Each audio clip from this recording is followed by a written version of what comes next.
Hello, bonjour à toutes et à tous mes très chers amis du 2.0. La paix à toutes et à tous, je vous envoie en ce jour, ma foi, férié. Eh bien, moi, je ne fais pas grève. Surtout quand nous devons tout de même prendre il faut se méfier.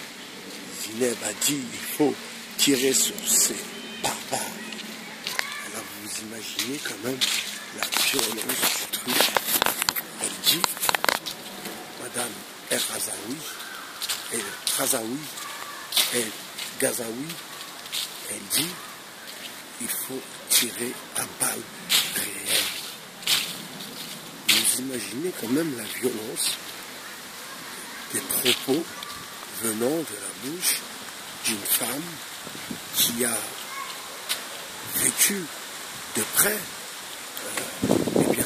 l'attentat de Charlie Hebdo, touché par les barbares, soi-disant, même si cette histoire n'a pas fini de faire couler l'encre, mes très chers amis.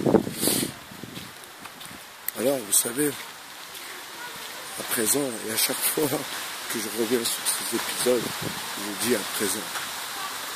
Oui, à présent, on sait que toutes ces histoires sont encore et une fois fomentées par les mêmes.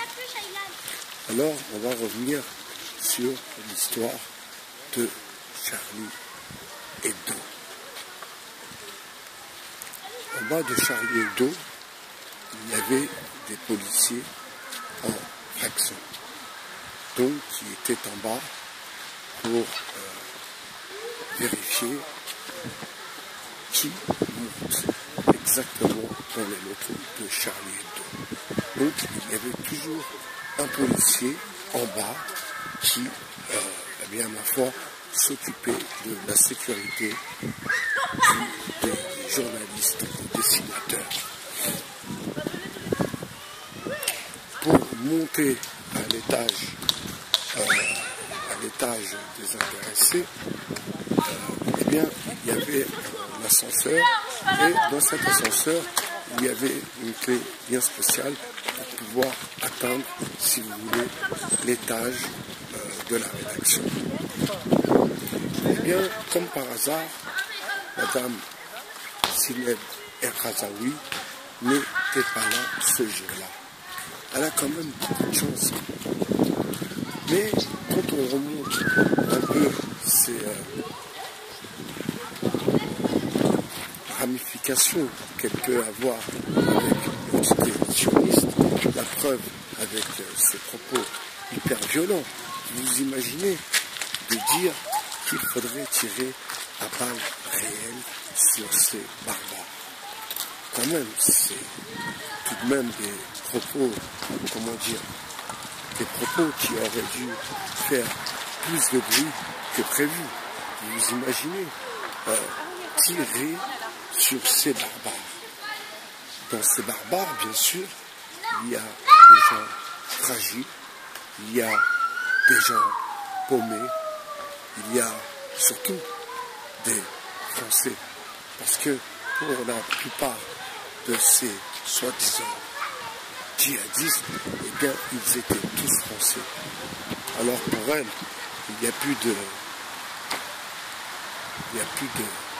français ou pas français, on s'en fout, ce sont tous des barbares.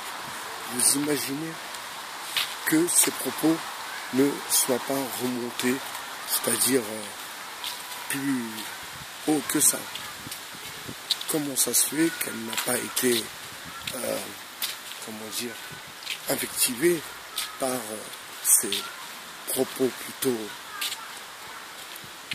très très déplacés. Donc j'écoutais une vidéo de tonton Marcel qui disait que oui, personne ne parle, les rappeurs ne disent rien sur les propos de Zineb. Mais les rappeurs, qu'est-ce qu'ils s'en foutent, les rappeurs? Arrêtez de croire que les rappeurs vont défendre la veuve et l'orphelin. Les rappeurs sont là pour défendre leur beefsteak, jouer leur rôle dans leurs clips et prendre de l'oseille avec de la musique qu'ils vendent aux gamins pour les matrixer encore plus. Donc, ne pensez pas que les rappeurs vont prendre la parole pour dire « Oui, non, mais les propos de Zayneb sont peut-être un peu trop abusés. » Non, non, non, non, non, ce n'est pas leur rôle déjà, ce n'est pas leur rôle, ce n'est pas leur rôle, ce sont des agents du divertissement. Par contre, Madame Zayneb, dans ses propos, ce ne sont pas des propos du divertissement, ce sont des propos et des appels à la haine. D'ailleurs, la police devrait aussi, et là j'en appelle à Alexandre Langlois, qui lui-même qui est syndicat police, eh bien j'appelle ce monsieur aussi à faire une vidéo sur les propos de Madame Zayneb El Khazaoui, pour qu'il lui-même, étant syndicat police, qu'il revienne sur ses propos et qu'il dise que non, ce n'est pas, mais vraiment pas du tout ce que recherche la police. La police ne cherche pas à tuer des gens. Non. La police, d'après ses propos et d'après ses dires et d'après le maintien de l'ordre, elle est là juste pour maintenir l'ordre. Et elle n'est pas là pour tirer sur les barbares à balles réelles, comme dit Zayneb.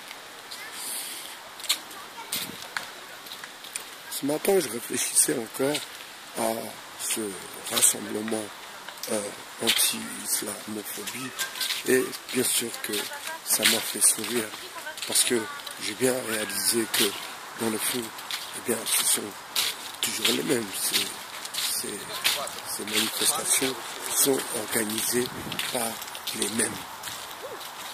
Et j'ai été surpris aussi de voir la France insoumise à fois défendre bec et âme les musulmans. Et bien sûr, et je le répète, tout ça est une histoire d'électorat, tout simplement. C'est juste que la France insoumise, ainsi que les autres, veulent récupérer les voix de ces 6 millions de musulmans. Car ces musulmans, si demain, nous mettons à voter réellement, et pas les histoires de propagande toute bidon de Jamel Debbouze, etc., etc. Ce matin, j'ai aussi regardé un vieux documentaire sur Jamel en vrai. Et pendant tout ce documentaire sur sa vie, eh bien, il est toujours là à parler d'oseille, l'oseille, l'oseille. Même en famille, il parle d'oseille. Ouais, mais l'oseille, oui, mais l'oseille. Ouais, mais l'oseille, oui, mais bon, oui, mais l'oseille. J'ai été atterré plutôt, excusez-moi, par toute cette famille prise dans l'embellie du plus petit qui a réussi. Ma foi, tant mieux pour lui. Je ne vais pas lui jeter la pierre. Tant mieux pour lui s'il a réussi à mettre à l'abri sa famille. Par contre, la manière de faire, je trouve ça vraiment très très déplacé. De prendre sa famille, de faire un documentaire sur sa famille et de les voir dans des situations, ma foi, un peu beaucoup ridicules.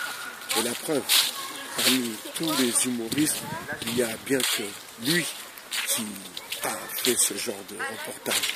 Les autres n'ont pas osé. Et lui, rien que pour l'oseille,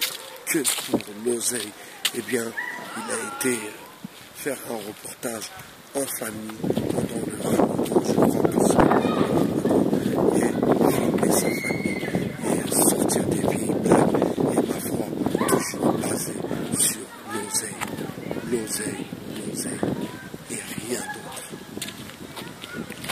Alors mes amis, il est grand temps. Il est grand temps. Enfin, on a compris qu'on pouvait se donner la force d'une manière ou d'une autre, aussi simple soit-elle, un partage, un like, un commentaire. Eh bien, ça fait toujours du bien et ça fait plaisir. D'ailleurs, certains abonnés que je remercie, je vous remercie, vous les nouveaux abonnés. D'ailleurs, j'ai fait une vidéo pour vous que je n'ai pas encore envoyée, mais je l'enverrai après celle-ci. Je voudrais vous remercier d'avoir rejoint la chaîne à Bernard, bien sûr. Voilà, mes très chers amis, c'était une petite analyse, aussi simple soit-elle, un jour férié. Donc, profitez de vos époux, profitez de vos épouses, profitez de vos enfants, profitez de vos parents si vous avez la chance de les avoir près de vous. Je vous souhaite une bonne journée. Il est exactement